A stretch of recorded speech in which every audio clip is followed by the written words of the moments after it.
No video episode update yesterday, and there's a good reason. I had intended to do something very specific, and I thought I was going to blow through it and get an update out to you guys, and everything fell apart. Nothing went to plan. If you saw the previous episode, you know that I was struggling with whether or not ROVer should do a 45-degree turn or a 90-degree turn in response to encountering an obstacle. The solution that I came up with was that if ROVer's either left or right forward sensor gets triggered, he'll do a 45-degree turn. If his center sensor gets triggered, he'll do a 90-degree turn. That's at least what I wanted to try. So when I went to actually do it, I was using, for example, my trusty Cheerios cardboard box here, and basically trying to get the left or right sensor to trigger before the forward sensor and vice versa. Basically figuring out what sort of angle of attack at any obstacle would trigger what response. And what I learned was these were not working properly, and there was a good reason why.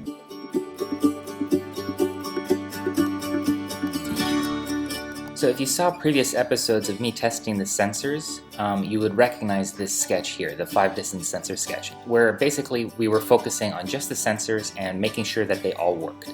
And if you'll notice, the serial output was set to 9600. That was the baud rate, basically the frequency at which it's outputting to the serial monitor. And what I hadn't noticed was when I flipped over to the main Uno sketch, which is here, we had both, this has already been changed, but we had both the serial output at 9600 as well as the RoboClaw output at 9600.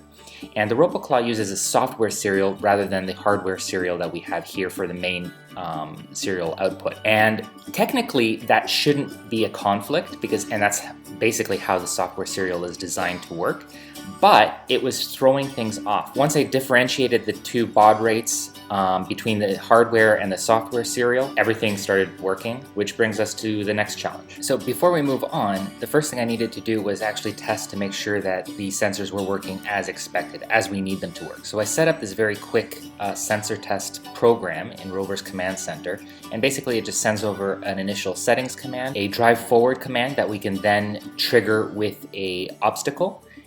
When we trigger, he's always going to say sensor test, just to confirm that he's running this program. And then he's going to evaluate a switch case for which front sensor was triggered. And then in each case, sensor front left, right, and center, he'll announce left, right, and center accordingly so that we can see how that actually is playing out. So let's send over the sensor test to ROVer. So I set up this program in order to test the response of ROVer's sensors depending on the angle at which he approaches an obstacle. And I'll show you what I ran into.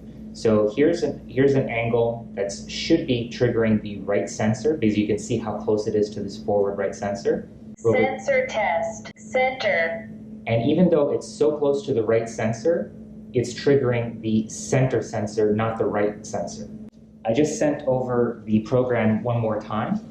And this time I'm going to block the right sensor at the same distance that I had it before, but this time it's going to be head on.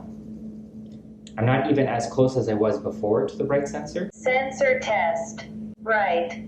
So you can see the program works, the sensor works. The issue is the angle.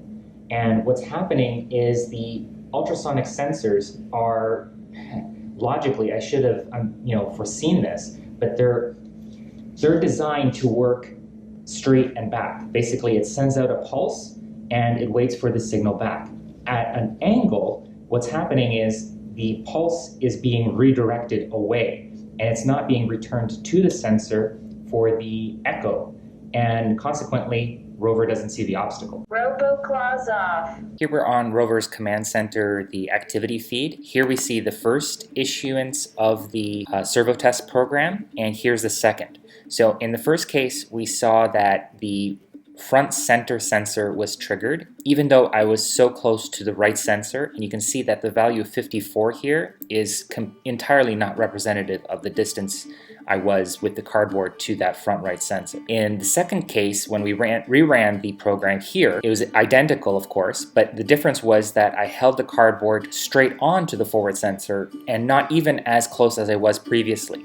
And here we see that the center sensor was not obstructed at all, and we can see that the front right sensor was triggered at a value of 16 in comparison to the 54 that we had when I was even closer, but at an angle. So it's both frustrating and relieving because I spent all of yesterday getting these to work, and then I learned that even with them working properly, they don't do what I had actually wanted them to do.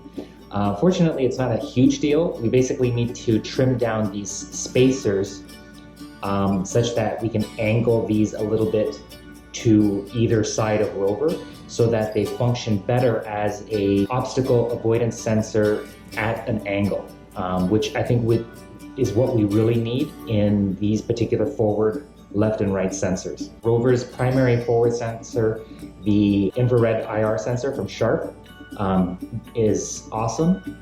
We do need the ultrasonic sensors for outdoors. In testing yesterday, the left sensor was actually pointing out the window here at in my condo and was giving faulty readings because it wasn't getting any response back through the window, of course. And outdoors, that's going to prove even more of an issue. So what that also reminds me is that ROVer is going to need a kind of indoor and outdoor mode, so to speak, so that ROVer understands whether or not he's indoors or outdoors, configures his sensors accordingly. Eventually, I want ROVer to get LiDAR and really be able to have accurate readings for not only obstacle avoidance, but for navigation. Right now, I'm relying on cheapo, ultrasonic sensors are $4, infrared sensors are about $10, and I've got so much to learn just with those for now that I'm gonna hold off. That being said, in terms of buying stuff for ROVer's Cyber Monday package has arrived. It actually arrived a few days ago, and I've just been too busy with other stuff to even take a look.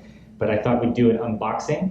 I'm not going to actually discuss all the components just yet for what I have planned, but at least I can share with you guys kind of what goodies ROVer is going to get at some point in the future, piece by piece. I really wanted to kind of take advantage of Cyber Monday and get as much of the stuff that I know ROVer is going to need over the course of the next, year.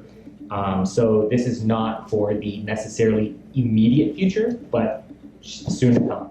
So let's take a look.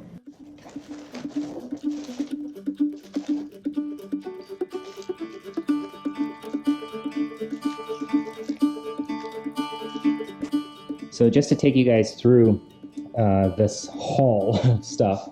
Basically, we've got high-tech servos, 2 big boys and 3 little ones. These aluminum tubing, you can guess what those are for. In combination with these gearboxes, that will increase the torque and power. We've got servo blocks that are going to be used with these smaller ones. These hinges, my theory at least, how I can mount ROVer's solar panels. It's going to take a little bit of figuring out, but I think it will work. We'll see. This is just basically mounting hardware for other components. Some rubber stuff that I thought might come in handy. This is really cheap stuff. Quality is actually really nice, but it's only like pennies per foot. So I thought I would see what this is like, and maybe it'll come in handy. Some grommets. I could never get enough of these things, so I ordered a whole bunch. Some spacers and some more gears. It looks like a lot of stuff. It goes pretty quickly. So we've got lots of goodies for ROVer to be used and implemented over the course of the foreseeable future. I'm getting over the frustration with the sensors. Ultimately, I think it'll work out great. Hopefully the 30-degree angle in which they operate optimally will work out well in combination with these two.